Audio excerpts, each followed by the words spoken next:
BP Show is the BP Show. It's the BP batting practice show with Joe and Thomas. Hello from the Palmetto State. It is the BP Show Road Edition once again as the Hudson Valley Renegades play Game 2 of the South Atlantic League Championship Series against the Greenville Drive. He is Joe Basile. I'm Thomas Cinzarella. We're on top of the Greenville Monster here. Yes, we are. It is high up. The field is 30 feet below us. We are on the monster seats, one of the most unique ballpark features in the South Atlantic League, rivaled by the roller coasters in Brooklyn, but those aren't even really at their ballpark, so I think this counts. I think so as well. Hopefully no fireworks going off in the distance like in Brooklyn as well, middle of the game. But, they don't do fireworks in the South. No. So the Renegades unfortunately dropped Game 1 on Sunday afternoon 2-0, in which strong pitching performance, though, from Jackson Fristow in his high A debut. Yeah, Fristow went 4 shutout innings, gave up a couple of hits, 1 walk, 5 strikeouts, worked around some trouble in the third and fourth.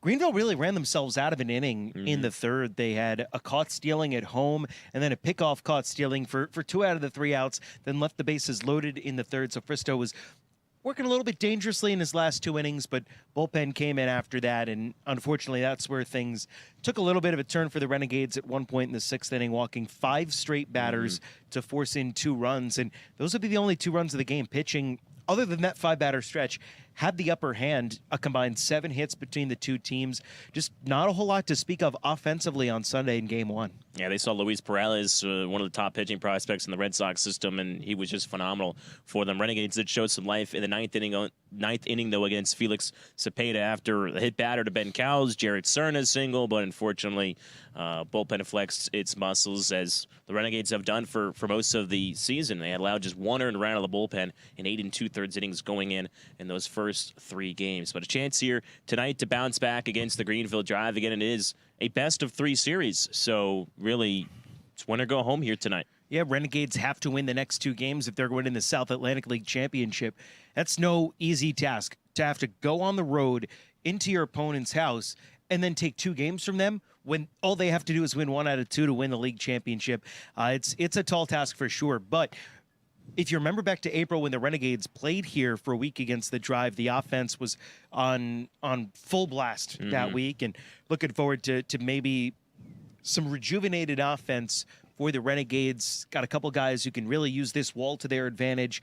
Renegades came to the ballpark, did some workouts yesterday. A lot of the outfielders were practicing balls off this wall. Rob Benjamin was out hitting fungos to help guys with the different caroms and angles that you get on balls off this wall. So I think the Renegades are going to be prepared for that defensively and offensively, going up against Dalton Rogers tonight, who is not Luis Perales. He's kind of a fringy top 30 prospect, left-hander, which plays well into a pretty heavy right-handed hitting Renegades lineup. Could be a nice opportunity for the Renegades to bounce back tonight behind Cam Schlittler, who's been really good in his last 2 starts, including the playoffs against Jersey Shore in a must-win game in Game 2 of the division series. I like the Renegades' chances tonight to even up this series at a game and a piece. I think there's a lot of things going in the favor of this team. Yeah, just got to win tonight in order to see tomorrow, in which Brock Selvage is slated to go tomorrow. But again, as you mentioned, Cam Schlittler against Dalton and Rogers here tonight. Rogers, a 3rd-round pick out of Southern Miss by the Red Sox last year. And obviously, Schlittler, kid from Massachusetts, going against his hometown team right there in the Boston Red Sox affiliate. And as you said, a guy that was in this position just last series. So moment wasn't too big for him. He came and showed out, and hopefully he can do that again here tonight. Well, look, and then if the Renegades are able to force a decisive Game 3, again, I think I like the matchup for Hudson Valley with Brock Selvage slated to throw in Game 3. I think that's a very favorable thing for the Renegades. So it comes down to being able to win this game tonight. It's not going to be easy. That's obvious. It's never easy to go on the road and win. But the Renegades have been such a good road team this year. And frankly, I mean, having seen Jersey Shore for 9 straight games, end of the regular season, then in the division series, and having seen Greenville for 1 game, there are definitely some similarities between the 2 teams and what they can do offensively, what the pitching staff is. And so hopefully a similar result in the championship series where you lose Game 1, but then you win 2, you win 3, and then you're partying come tomorrow night. Yeah, I hope we can be doing that on the way back north to Hudson Valley, and which we can talk about now. Some picks to click here tonight. We kind of did the last couple BP shows where guys we think we're going to play well, and for me, I think just coming to head right now is, obviously the offense a little bit slow out of the gate on Sunday. I think for me, you saw Cole Gabrielson work 2 walks, one of the very few guys to get on base, but he's one of the guys I think bottom of the order can really set the table for the top of the lineup. And then on the other side of things, Jared Serna had one of those just late hits in the contest against Felix Cepeda in the 9th inning. And I think he's another guy, top of the order. You get Gabrielson on, Serna and Cowles the top of the lineup card if they can just continue to get on base. And I think that's a very important part if the Renegades want to succeed and move on to tomorrow. Yeah, it's going to be of the utmost importance for the Renegades to have that top of the lineup. I mean, at the end of the day, they got to figure out a way to get more than 2 hits like they had on Sunday. We could talk about the walks, which obviously weren't great, but it's hard to win games when you only have 1 hit going into the 9th inning, and even at that, the pitching and the defense were so good that you were in the game. You had the tying run on base in the 9th inning, despite only having 2 hits at that point. So I think that it's more of a phase of the game that's the one that clicked tonight. It's the defense. We know what the Renegades pitching staff can do, but we've seen the Renegades defense at times this year kind of rear a not so pretty head, including the last game of the regular season, committing some errors that allowed Jersey Shore to eventually win in 11 innings.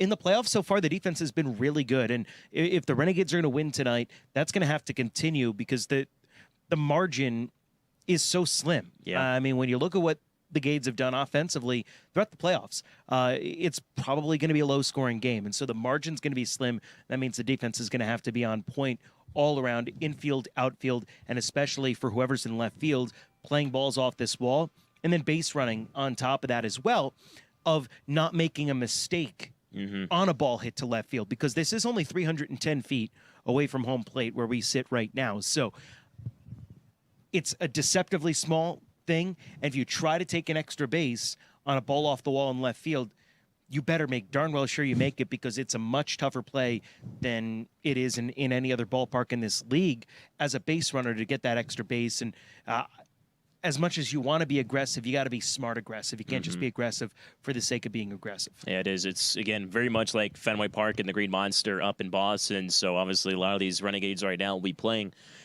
in Fenway Park at some point, hopefully, in their careers. And so that's a big thing, too, is the base running, especially if you get a lot of hard-hit singles off the Monster, and especially if you're a runner even at second base or someone trying to go first to third. If it smashes off this Green Monster, you got to be careful with the base running as well. It's another great point brought up as well by Joe Vasile, in which the Renegades 7:05 first pitch. We'll get the pregame show rolling at 6:45 on Z93. Listen to Joe Vasile and myself on the call, but until then, we'll see you on the call, and hopefully we'll see you back here tomorrow in Greenville, South Carolina. Again, it's Game 2 of the South Atlantic League Championship Series. Cam Schlittler against Dalton Rogers on the hill. Again, 7:05 first pitch. We'll hopefully see you back tomorrow. Bye. It's the BP show. It's the BP show. Actually, wait, before we wrap things up, something we forgot to talk about is some non-baseball stuff. We got so wrapped up in being a baseball team and talking about baseball that there's Zach, can you throw me your hat? Well, don't throw me the hat because I don't want it to fall off the Monster. Oh, hands team. Hold on, you didn't want me to throw it? Yeah, no, I didn't want you to. No, it's fine. That was a toss. Anyway, the cider donuts. Yes. Right? We've talked about it. We've seen it. We've eaten them. We love them. Delicious. Cider donuts.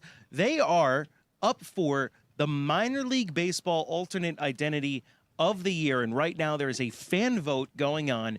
You can vote 100 times a day. That I'm not even making that number up. That's the actual limit. So go on and vote for the cider donuts as baseball's best alternate identity for this year, and do it 100 times to help us win alternate identity of the year. It's I mean, when you look at the competition, I mean, come on. It's Cider really, donuts. Amarillo calf fries, get out of here. Get lost. Beached whales, come on. Get a life. Be sure to Why don't you go do something with your life? Cider donuts. There's something you could sink your teeth into. Yeah, go say, Dusty could be anybody in a fight, too. Let's just put it that way. Dusty the donut. I mean, that's why he's got the apple. That's why he's got the jug of cider. You can smash the jug over your head. Yeah. I mean, come on. What That's gonna hurt. Yeah, what does a bouncing pickle have anything to do with baseball? It's got nothing. Got nothing to do with baseball. That's why vote 100 times over for cider donuts every day until that fan poll closes. You can find it on the Renegades social media at HV Renegades on X. Whatever it is now. Hudson Valley Renegades on Facebook. I'm assuming we've shared it on there. We've shared it on Instagram because I've seen it on Instagram. We are HV Renegades there as well. MySpace, Friendster. Is it on LinkedIn? No, actually, we can't figure out who has the posting ability on LinkedIn, so it's not on LinkedIn. Sorry for those people at home that only are on LinkedIn. We apologize. Or you can go to there's probably a link on MLB.com. Yeah, so be sure to tell your friends, your family, your relatives, and tell them all to vote 100 times. Your coworkers, the guy you see at the gas station, my coworkers, grocery store, the girl from the front desk at the gym that you go to. Tell her, hey, vote for cider donuts 100 times. This is a message for you. If you're watching, vote for it. It's a message from Joe Vasile. I'm Thomas Cinzarella. I approve this message. It's the BP show, it's the BP show, it's the BP batting practice show with Joe and Thomas.